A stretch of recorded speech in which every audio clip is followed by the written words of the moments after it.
हो, जवळपास मी 1-1.5 वर्षानंतर गावाकडे आलेलो आहे आणि चांगलं वाटलं खूप. माझ्या आजीला भेटून, माझ्या लहानपणीच्या मित्रांना भेटून. लहानपणी मी दर उन्हाळ्यात माझं इकडेच येतो सुट्ट्यांमध्ये. तर खूप चांगलं वाटतं की आज एवढे सगळे लोक माझ्यासाठी इथे थांबत होते माझं स्वागत करण्यासाठी आणि त्यांचा सगळ्यांचा खूप खूप धन्यवाद. आणि उद्या सकाळी मी दिल्लीला निघणार आहे. त्यासाठी मला वाटलं की एकदा गावाकडे येऊन भेट द्यावी आणि त्यानंतरच दिल्लीला जावं. तुमच्यावर हल्ला झाला तेव्हा आजी खूप चिंतेत होती. आता आजीला काय सांगलं तुम्ही? आजीला सांगितलं चिंता करायची काही गरज नाही आहे. हल्ले झाले तरी काय फरक पडत? रविवारी नीटची परीक्षा परत होणार आहे का? नीटची परीक्षा होती पण मागच्या 48 तासात अजून 5 विद्यार्थ्यांनी आत्महत्या केलेली आहे. तर आत्महत्या काही थांबत नाहीये. सर पण आता त्यांनी टेलिग्राम वगैरे बंदी आणलेली आहे. परत नीटचा पेपर फुटेल का? टेलिग्रामवर बंदी आणून काय अर्थ आहे? म्हणजे रस्त्यावर जर खड्डे झाले तर रस्ताच बंद करून टाकायचा का? रस्ता ठीक करा ना. परत पेपर फुटेल का?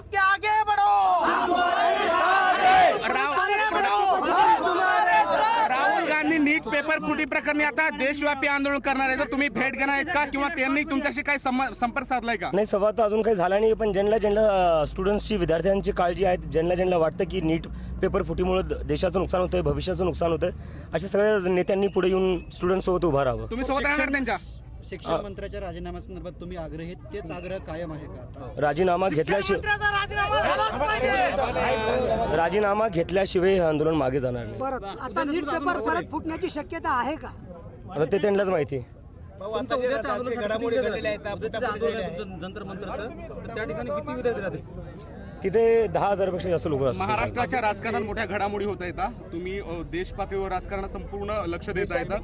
6 खासदार फुटलेले आहेत, 14 आमदार फुटणार आहेत असं म्हणतात. तुम्ही कसं बघता? तुमचा अनालिसिस काय? म्हणजे यांना तर पहिले लाज वाटली पाहिजे. मी नागपूरला गेलो होतो. आकांक्षा चतुर्वेदी होती, जिने आत्महत्या केली, नीटच्या विद्यार्थीने.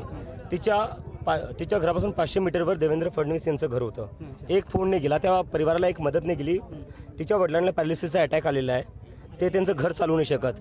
इथं तुम्हाला विद्यार्थ्यांच्या परिवाराला द्यायला पैसे नाही आणि तुम्ही इकडे 15-15, 50-50 करोडनी आमदार फोडतायत.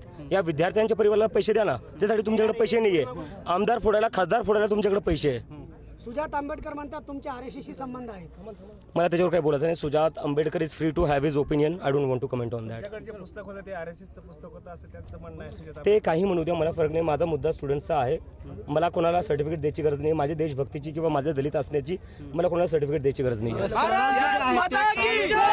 प्रायव्हेट शाळांचं पोय फुटलेलं आहे मोठ्या प्रमाणात. जे आहे ते जर आता हिंगोली जिल्ह्याचा विचार केला तर ग्रामीण भागातलं क्षेत्र आहे. जे इंग्लिश स्कूल असतील प्रायव्हेट, त्याचबरोबर जे काही प्रायव्हेट कॉलेजेस असतील, यांची जे आहे ते भरमसाठ फीस झालेली आहे. आता 11वीचा विचार जर करायला गेलं तर प्रत्येक ॲडमिशनसाठी पैसे मोजावे लागत आहे. हा तर धंदा लावला या लोकांनी. ज्या लोकांना आपण निवडून देतो सरकार चालवण्यासाठी, शाळा चालवण्यासाठी, ते स्वतःच्या सरकारी शाळा सोडून ते स्वतःच्या शाळा सुरू करतात. हा तर धंदा आहे. तुमच्या हिंगोली जिल्ह्याच्या एज्युकेशन विजन काय आहे? सर, मी आता एक मुद्दा घेतला, मला आधी त्याच्यावर काम करू द्या. यानंतर आम्ही अजून मुद्दे घेऊ आणि नंतर तुम्हाला लवकर सांगू. काय भाजपने सांगावं, आमदार आणि खासदार फोडायला कुठून पैसा येतोय?